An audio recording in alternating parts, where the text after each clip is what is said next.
নজর রাখবো পরবর্তী সংবাদে। ভারতীয় মজদুর সংঘের পক্ষ থেকে আজকে রক্তদান শিবিরের আয়োজন। কমলপুরে রক্তদান শিবির অনুষ্ঠিত হলো। স্বেচ্ছায় শিবিরে অংশগ্রহণ করেছেন মোট 31 জন। বিশেষ করে আজকে ভারতীয় মজদুর সংঘ অনুমোদিত মানিক ভান্ডার অটোরিকশা শ্রমিকদের উদ্যোগে মানিক ভান্ডার অটোরিকশা শ্রমিক সংঘের অফিস প্রাঙ্গণে আয়োজন করা হয় রক্তদান শিবিরের। রক্তদান শিবিরে আজকে উপস্থিত ছিলেন স্থানীয় বিধায়ক রাজ্যের প্রাক্তন মন্ত্রী মনোজ কান্তি দেব। কি বক্তব্য উঠে এসেছে বিধায়কের, শুনুন।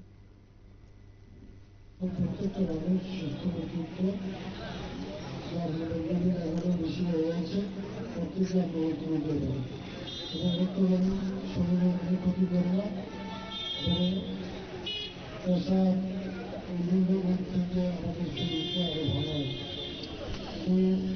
রক্তদান বিকল্প কিছু হতে পারে না। আপনার রক্ত একটা মানুষের জীবন বাঁচায়, একটা প্রাণ বাঁচায়, একটা মানুষ তার জীবন ফিরে পায় আপনার রক্তের মাধ্যমে।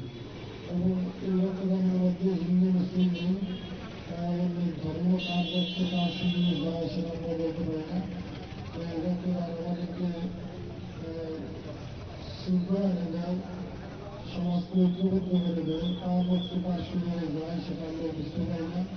আমরা ডাক্তারবাবুরা যখন রক্ত সংগ্রহ করে নেয় তখন একজন হিন্দুদের রক্ত মুসলিমদের সঙ্গে যাচ্ছে এবং মুসলিমদের রক্ত হিন্দুদের সঙ্গে যাচ্ছে। সুতরাং রক্ত বিকল্প কিছু নেই, রক্তের বিকল্প আবিষ্কার করতে পারে বিজ্ঞান।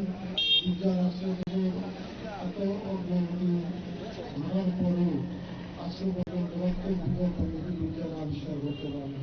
সুতরাং রক্ত অনেক বিকল্প অন্য কিছু হতে পারে না। রক্তদানের বিকল্প শুধু রক্তদান। রক্তদান শিবির প্রতিনিয়ত অনুষ্ঠিত হচ্ছে। তো আজকে মানিক ভান্ডারে যে রক্তদান শিবির